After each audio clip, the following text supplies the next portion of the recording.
Today, as Americans, we grieve the brutal murder, a horrific massacre of dozens of innocent people. We pray for their families who are grasping for answers with broken hearts. We stand with the people of Orlando who have endured a terrible attack on their city. Although it's still early in the investigation, we know enough to say that this was an act of terror and an act of hate. And as Americans, we are united in grief, in outrage, and in resolve to defend our people. I just finished a meeting with FBI Director Comey and my Homeland Security and National Security advisors. The FBI is on the scene and leading the investigation in partnership with local law enforcement. I've directed that the full resources of the federal government be made available for this investigation. We are still learning all the facts. This is an open investigation. We've reached no definitive judgment on the precise motivations of the killer. The FBI is appropriately investigating this as an act of terrorism, and I've directed that we must spare no effort to determine what, if any, inspiration or association this killer may have had with terrorist groups. What is clear is that he was a person filled with hatred. Over the coming days, we will uncover why and how this happened, and we will go wherever the facts lead us. This morning I spoke with my good friend Orlando Mayor Buddy Dyer, and I conveyed to him the deepest condolences of the American people. This could have been any one of our communities. So I told Mayor Dyer that whatever help he and the people of Orlando need, they are going to get it.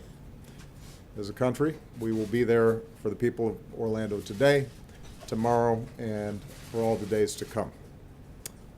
We also express our profound gratitude to all the police and first responders who rushed to harm's way. Their courage and professionalism saved lives and kept the carnage from being even worse. It's the kind of sacrifice that our law enforcement professionals make every single day for all of us, and we can never thank them enough. This is an especially heartbreaking day for all of our friends, our fellow Americans who are lesbian, gay, bisexual, or transgender. The shooter targeted a nightclub where people came together to be with friends, to dance and to sing and to live. The place where they were attacked is more than a nightclub. It is a place of solidarity and empowerment where people have come together to raise awareness, to speak their minds, and to advocate for their civil rights. So this is a sobering reminder that attacks on any American, regardless of race, ethnicity, religion, or sexual orientation, is an attack on all of us and on the fundamental values of equality and dignity that define us as a country. And no act of hate or terror will ever change who we are or the values that make us Americans. Today marks the most deadly shooting in American history. The shooter was apparently armed with a handgun and a powerful assault rifle.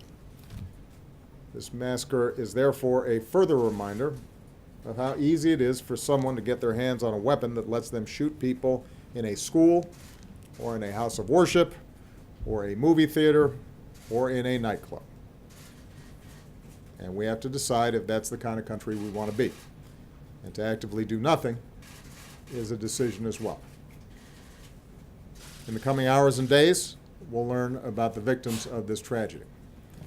Their names, their faces, who they were, the joy that they brought to families and to friends, and the difference that they made in this world.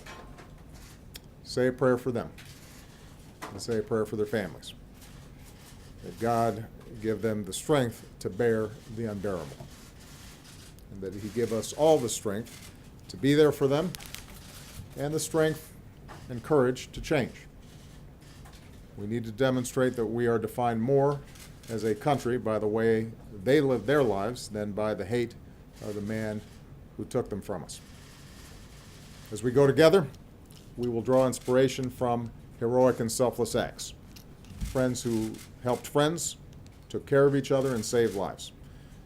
In the face of hate and violence, we will love one another. We will not give in to fear or turn against each other. Instead, we will stand united as Americans to protect our people and defend our nation and to take action against those who threaten us.